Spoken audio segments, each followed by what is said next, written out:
Thank you. This next question, I'll start with General Brooks, but then come back to General Scaparrotti. We've talked a lot about the nature of UNC, but you too have sat in the seat in some of the most trying times. And the question has to do with what was your most challenging time?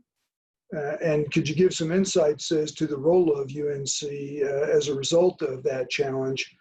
And then is there something that still keeps you up at night as you're watching the situation and thinking back on your time as the UNC commander? We'll start with General Brooks. Well, let me see if I can retrieve three examples, and if time permits, I'll be quick about it. General Scap will remember as he was leaving command, we saw an increase in Chinese fishing boats coming into the area called the Han River Estuary. This is on the west coast of the Korean Peninsula, where the Han River meets the West Sea or Yellow Sea. And it happens to also be where these islands that General Scaparrotti was just talking about that had incidents of great tension, naval battles, losses of life, direct combat action, artillery strikes, all these things have happened in armistice within the last 10 years. And these fishing boats were coming right down through the middle of it and going into an area that neither North Korea nor South Korea is allowed to administer. The Military Armistice Commission administers the Han River Estuary. It's written right into the Armistice Agreement. And while civil traffic is allowed to occur close to the coastlines of each side, fishing is not allowed. Well, the Chinese fishing vessels figured out that they had essentially a wildlife preserve there, and they began to harvest it in close range of both North Korean and South Korean forces, and it created great frustration.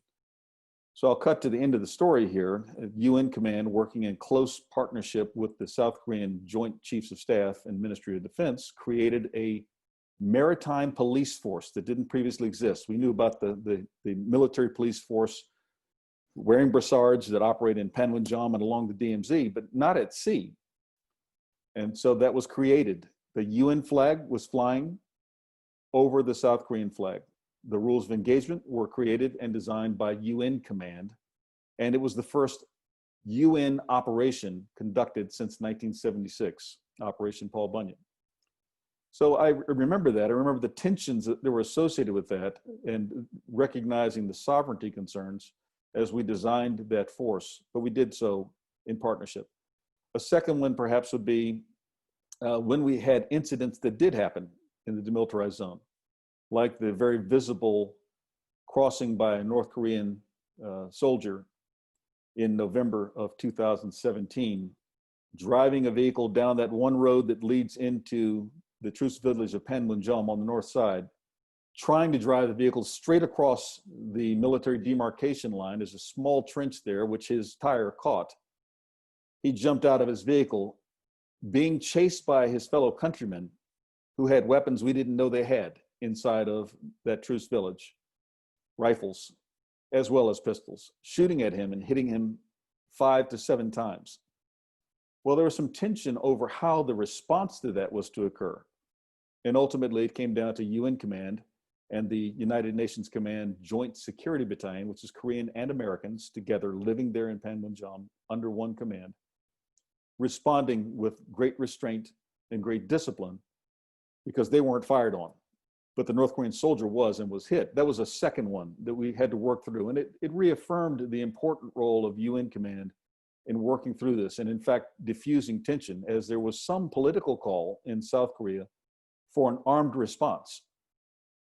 But it wasn't South Korean forces that had been fired upon.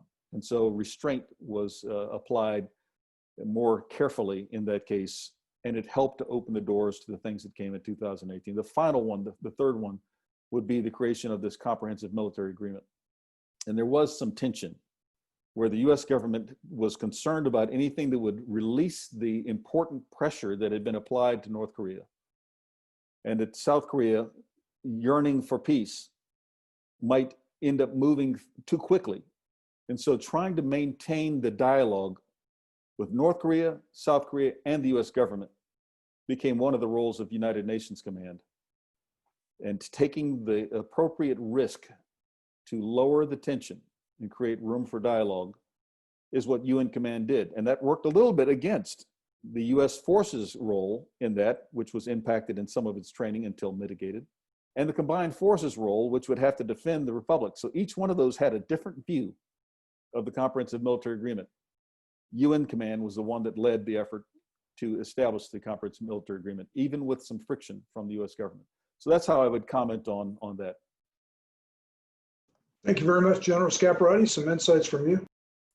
Yeah, I think the major one for me that I noted was August 15. If you remember, during that time period, there had been other small crises along the DMZ or the Northern Limit Line, but then we had the box mine attack that severely wounded 2 ROC NCOs on patrol, mines that were placed specifically to wound those out on one of their patrol routes along the DMZ.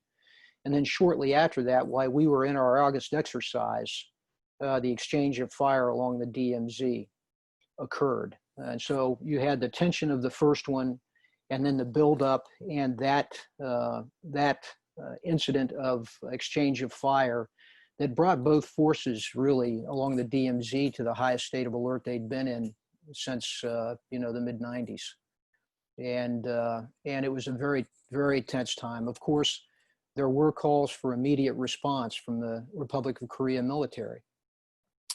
And I think in this case, the UN command, having that separate role of maintaining the armistice, looking and observing at what occurred, looking into that quickly, being able to come up and provide a viewpoint objectively in those couple of days of high tension was very important to providing information, for instance, to the Republic of Korea that they used wisely, and I think very prudently, as they worked their way through a very tough negotiation over 2 days, almost nonstop. But it was some of that information that I think informed them as to how they would approach that negotiation and bring it to the fruitful end and peaceful end that they did.